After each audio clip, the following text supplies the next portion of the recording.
Življenje mi gre tako kot približno zdajle, ker mi dva sediva tukaj. Tu smo v Kosezah, na tržnici, stanujem 3 minute peš od tu.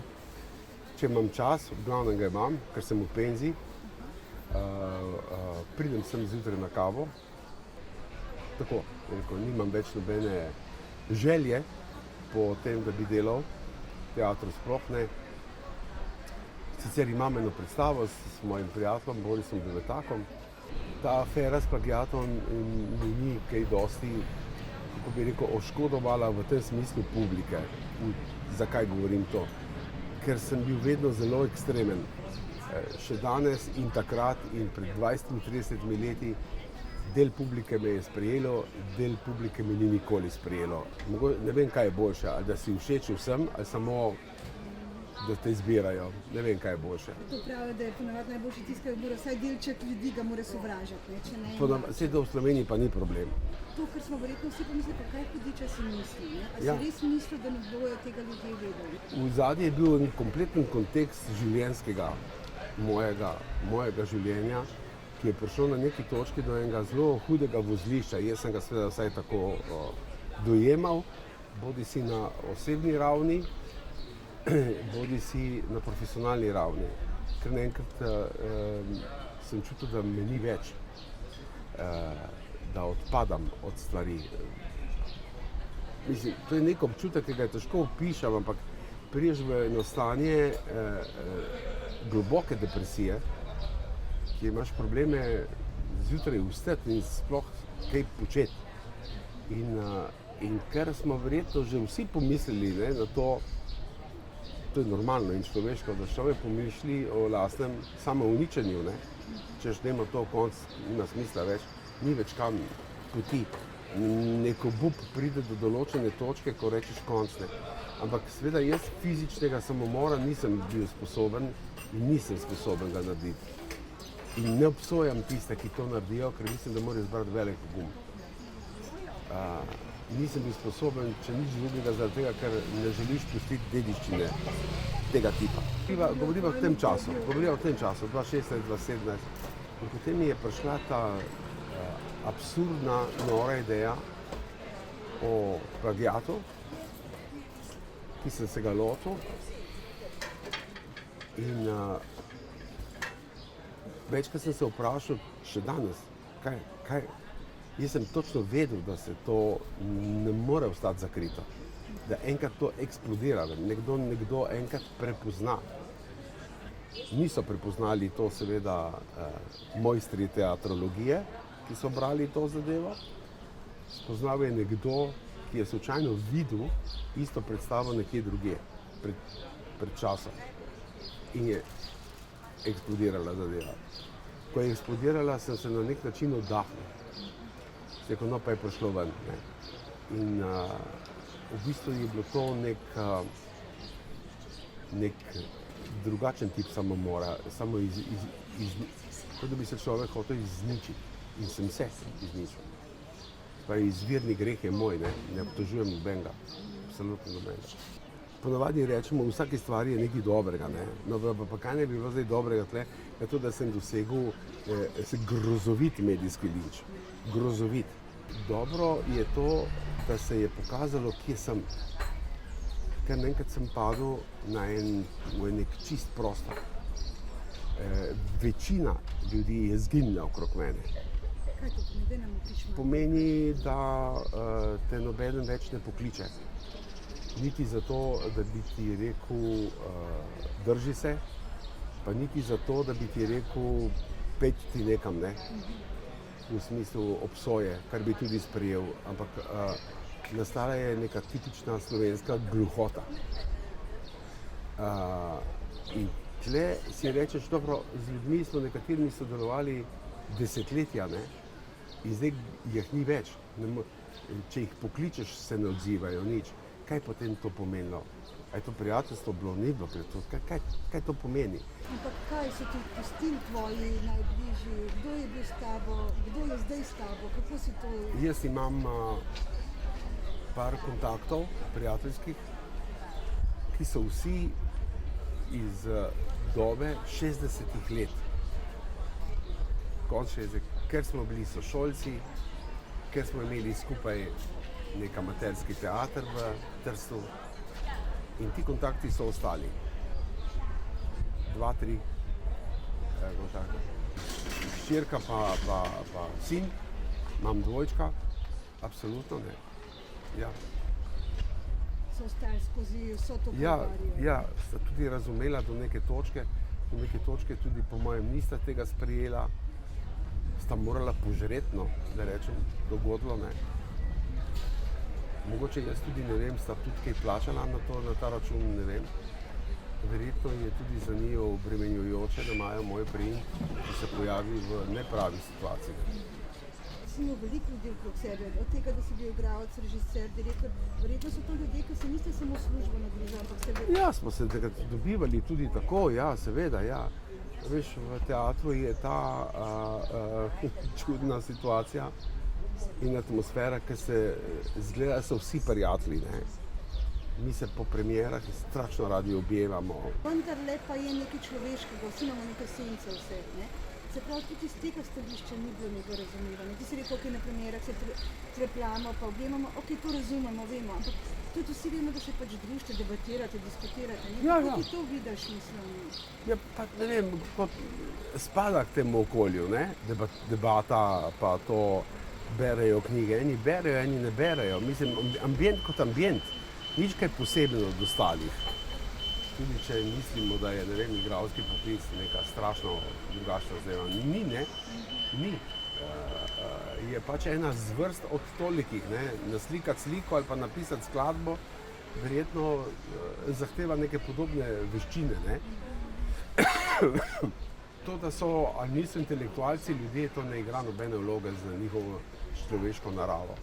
Mi imamo perfektne pesnike, mi, Slovenci in mi, ljudje na tem svetu, imamo perfektne pesnike in pisatelje ali pa ne vem še kakšne umetnike, ki so bili pa v osebnem življenju groza v odnosu do ostalih ljudi.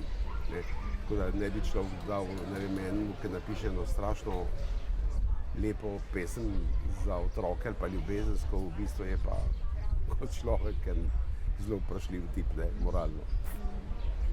Se pravi, kako je to potem, ti si to naredil iz ene že itak depresije, iz ene te Ja, svoje... jaz sem se tudi zdravo, še vedno imam to v življenjskem, bi rekel, v toku življenja še zmeraj me preganja malo ta depresija, moram reči, malo manj. Sem na nekih zdravilih, hodim na neko terapijo še vedno. Ne gre brez tega. Tudi delno verjamem, kakšenkrat ne verjamem v to, kakšenkrat verjamem, ampak terapija pomeni tudi srečanje se z nekim drugim človekom, ki je med navednicami tujc. In to njemu govoriti neke zadeve je drugače kot govoriti prijatelju, recimo, ne. Prijatelj te v takšnih situacijah ponavadi potreplja in ti ne rabiš te trepljanja, ne. Ti rabiš malo bolj, bi rekel, trden pristop. Jaz sem celo življenje eden od tistih ljudi, ki sem nagnjen k temu. Nagnjen sem k melanholiji, nagnjen sem k depresiji. Nisem tisti svetel človek, ki mogoče nekateri mislijo služi sam humor, pa to sploh ne. Sploh ne. V svoji knjigi, ne, sem zapisal en detalj, recimo, ker sem se zalotil, ne, kadar sem v stanovanju, kadar sem sam, ne, živim sam, ne, jaz recimo hodim po stanovanju, še posebej zvečer, bom rekel, skoraj da na prstih noge. Jaz sem strašno tih, jaz imam rad tišino in nekako je vse tako nek mir. Jaz nimam glasbe na glavi, jaz ne živim tako, da rečem, zdaj grem pa, jaz ne vem, kdaj sem bil nazadnje v centru Ljubljane. To je zdaj, odkar se to zgodilo, To je kar nekaj ali je to let. že prej? Ne, tudi že prej. Ločiš v svoje življenje prej pa pol, ali kako ti to... Ne, sej ni tle življenje prej, življenje pol. Je neka življenje, ki teče in večkrat pač na križ poti skrene na napačno pot, pa se vrne spet na pravo, pa spet skrene. Življenje je sestavljeno iz tega, ne. pač delamo napake, hude lahko tudi, ne. So hude in so lahko tudi usodne, ne, kot se temu reče. Čeprav to usodo jaz verjamem ali pa ne verjamem. V to usodo se mi zdi, da si jo kar sami naštimamo, ne. Sicer rečemo, da so drugi krivi za to, da nam je lažje, ampak v bistvu sam zbiraš lahko zadeve. Ti lahko sam zbiraš, ne, kaj boš naredil.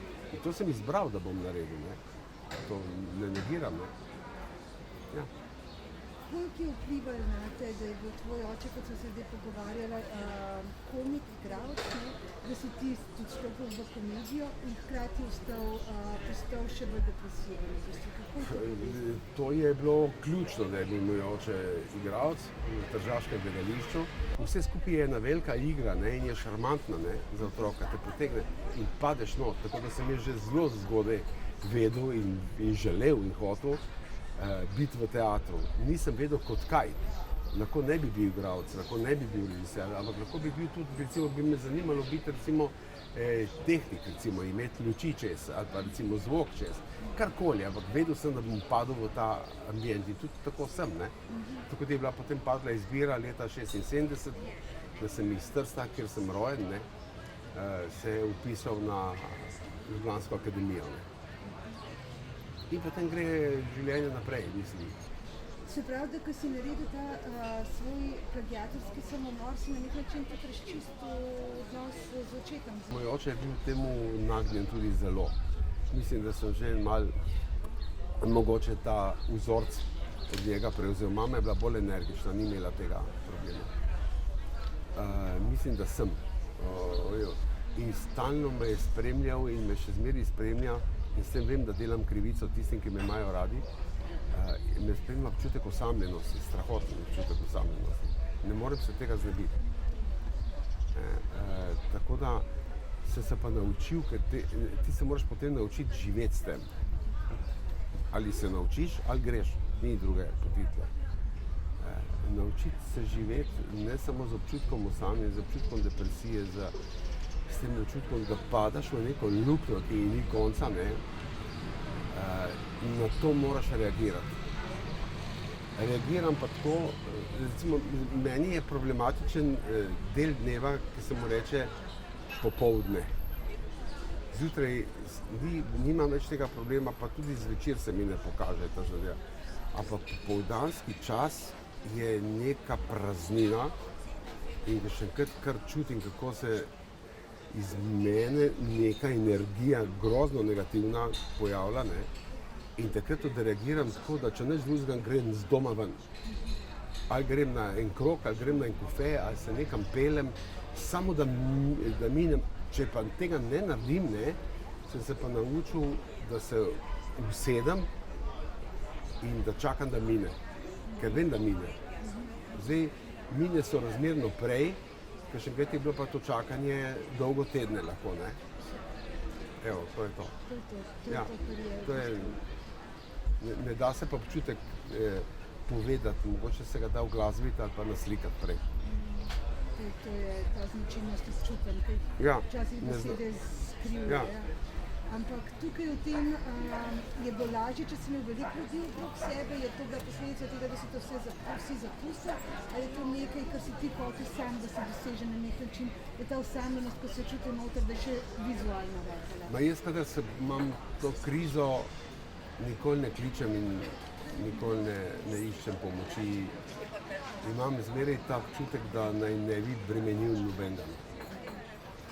Se pravi, so to stvari, ki se jih je treba naučiti sobivati? Se treba naučiti sobivati z boleznijo, no, da rečem tako, ne. Če govorimo o bolezni, konkretni, ne, fizični bolezni, ne, nekdo, ki ima raka in je v fazi zdravljenja, če se zdravi, pomeni, da se je spopadel s boleznijo in mora z njo živeti in mora premagati to zadevo. Moraš imeti to energijo, da to narediš. In isto velja za neko duševnost stanje, po mojem mnenju, ne. Naučiti se moraš. V bistvu si sam s to zadevo. Te tolažbe pomagajo do neke točke na koncu, ko se pozdravimo, jaz ostanem sam svojo zadevo. To je dejstvo. In s tem se moraš popasti. S tem se moraš naučiti živeti. Je pa težko najbrž. Koliko let ti že traja? Jaz sem desetletja v tej situaciji, z up and downi. Jaz sem že od mladih nog me nosi ta občutek. Tako da je bil večkrat humor, ne, ena od izganjavcev hudiča, ne. To sem odkril, to povem, ampak to sem odkril kot pubertetnik, recimo, ne, v šoli, med nami, ki smo bili takrat. Ne. To so bila zame zelo slaba leta, mislim, nisem dobro preživel te dobe. In tudi, ker sem imel razne komplekse, ki si jih naložiš v tistih letih. Recimo, imel sem kompleks, da sem strašno debel, kar sem tudi bil. Da ni neki izmišljen kompleks. Ampak ta kompleks te lahko pripelje do tiste točke, da ne želiš več jesti v javnosti. Greš na izlet, vsi imajo sendvič, ti ga ne ješ, da ne bi nekdo rekel, kakšen je, pa še je zraven. Ampak potem, kar nekaj odkriješ na nekem šolskem izletu, v avtobusu, ne, da prevzameš besedo in da kar govoriš je smešno. In se ljudje smešajo, postaneš nek klovn, ne? In rečeš, glej, ne, nekaj pa imam, ne? Seveda potem, ko prideš zvečer domov, greš dol z avtobusa, greš domov, ni več tega, je konc, ne? Je spet luknja, ne? Potem pa skušaš ta humor na nek način profesionalizirati. Imaš nek gledališki dar, ki se mu reče znati delati s komedijo, s humorjem, jih ni veliko, v slovenskem merilu sploh ne. Slovenci imamo en velik problem z komedijo in s humorjem. Tle smo vsi zaiti k Freudu. Mi imamo problem z humorjem, predvsem imamo velik problem z avtoironijo. Mi zelo radi imamo humor na račun druge, na nas je to velik problem. Mi nimamo svobode v glavi, da bi se s sabo, kako delajo recimo Italijani, Angleži recimo, ali pa naši južni bratje bivši recimo. Ne. To, ker si zaprl za skozi vrata. Ampak prej sem te hotela nekaj drugega vprašati. Če so ti zamerila publika to, kaj si pa v karieri znotraj teatra naredil takšnega, da so ti kolegi lahko to zamerili? Ne vem, ali se ti zdi, da si tudi bil človek, ki je svojo moč zlorabil? Absolutno. Glej, kadar si 10 let, 2 mandata direktor gledališča, postaneš avtomatično, to boš črtala ali pa naredila pip gor, za marsikoga pizda, ne. Zato, ker si pač direktor, ker si na drugi strani. Ti odrejaš, komu daješ delati, pa ni res. To se naredi tudi ekipno, tudi režiserji določajo zasedbe. Ampak seveda ne, ti tudi ko ne veš, seveda narediš marsikomu krivico. Ga ni direktorja, ki ne bi naredil krivice. Ti seveda takrat misliš izključno samo na teater, da funkcionira kot tak. Želiš najboljše na vseh področjih, umetniškem in finančnem seveda. Ne. Igralec je, kar se tiče vloge, ne, je sposoben ubijati za vlogo, če malo pretiravam. Igralec je z vlogo, ne z denarjem, z vlogo je podkupljiv, lahko. Ne vsi so taki in drugačni. Če imaš igralca, ki dela probleme v ansamblu, pa je recimo dober igralec, ne, če mu rečeš, da bo naslednjo sezono igral Hamleta, je mir. Dokler ga ne dobi. Če ga ne dobi, je še večja štala. Ja. Kaj pa režiserji, kak je pa to? Režiser ni del ansambla. Režiser je tujec. Režiser je nekdo, ki pride in nekaj naredi. In tudi on želi seveda imeti najboljše pogoje dela. Ne? To pomeni odlično zasedbo, sodelavce in tako naprej. Potem je pa še honorar. Ampak to je, moram reči, celo zadnji. Si upam trditi, da bi nekateri lahko za nek dober komad, ki bi ga delali, ne, celo zastonj delali, zato da bi ga delali. Je to ta neka želja? Ja. A je, če zdaj gledaš nazaj, za svoj mandat direktorja, za vse stvari, ki si se je naredil, a ti je česa žal reči v odnosu do ljudi? Kaj naprimer? Kaj mi je žal, tako kot pišem v svoji knjigi, najbolj mi je žal, da sem se v življenju ukvarjal s teatrom. Če bi se dalo jeti nazaj, to je neumno sicer, kar zdaj govorim, ker se ne da jeti nazaj, ne, bi delal raj kaj drugega. Iz enostavnega razloga, ker je teater taka droga, tako te zasvoji, da nič drugega ne vidiš kot teater. To postane neko božanstvo. Zaradi tega božanstva zavržeš kompletno privatno sfero lahko. Jaz sem jo, nisem jo zavrgel, ampak sem jo zanemaril, ne moremo tako malo bolj lahko povedati. In to mi je zelo žal. In ne bi se več s tem ukvarjal. Pretirana vera v nekaj, kar je tako minljivo, ne. Če je kaj minljivega, je gledališka predstava, ne. Vse ostalo na nek način ostane, ena knjiga ostane, ena slika ostane, ena skladba ostane, en kip ostane, en film ostane. Gledališče pa zgine tisti večer, ko ga je konc, tista predstava zgine. Drugi dan je ista, naslednja pa ni več ista kot prejšnja in zgine. Mogoče pravijo, da je tle tudi fascinacija teatra, ne?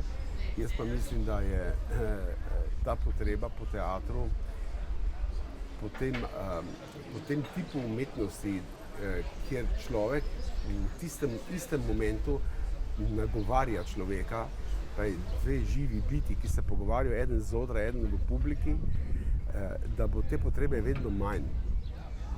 Te internetne zadeve, vse to, kar nam je nova tehnologija in tehnika pripeljala, počasi izključuje človeški kontakt. In se bojim, da so teatru šteta desetletja. In to je to. Je to to, kar si želel na nek način, da narediš Ja, to pa ne vem, čistino če sem si okrog glih to želel.